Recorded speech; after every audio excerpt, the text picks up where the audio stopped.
Today, North Carolina leaders will give an update on how the pandemic has impacted kids across the Carolinas. It comes after right here at CMS, students have already seen a drop in grades because of COVID impacts. Wake Up Charlotte's Richard Devane now live for us. And Richard, state officials say this report not just going to focus on kids and students, but also how their families and how their schools have responded so far in this pandemic.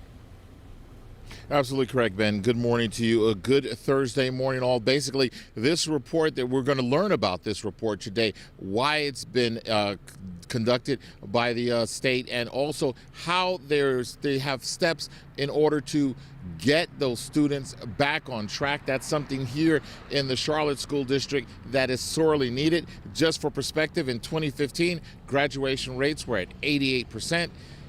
The last year in the pandemic, they were at 83%.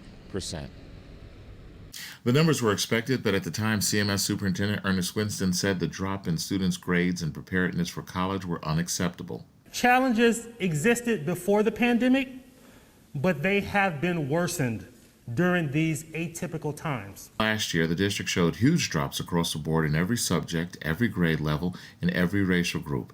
At the time, CMS said it knew it had a big hole to dig out of, but vowed to do so. Today, the State Department of Public Instruction will talk about a study it's conducted to dig deeper into the effects of the pandemic on schools in the state, including the loss of instruction time for students during the 2020-2021 school year. The analysis is the first of its kind in the state and one of the first statewide studies conducted nationally, which analyzes the overall impacts of COVID-19 on public school units, students, and families. Locally, the district says it knows the pandemic hurt CMS, but it says at the time it's already taken steps it hopes will help get students back on track, but acknowledged that it'll be a long process. We are going to be recovering for multiple years from the educational and instructional impacts. Yeah, now the full details of that report will come out on March the 2nd. We should get an overview today of just the methodology involved in that report. We're here in East Charlotte. Richard Devane for Wake Up Charlotte.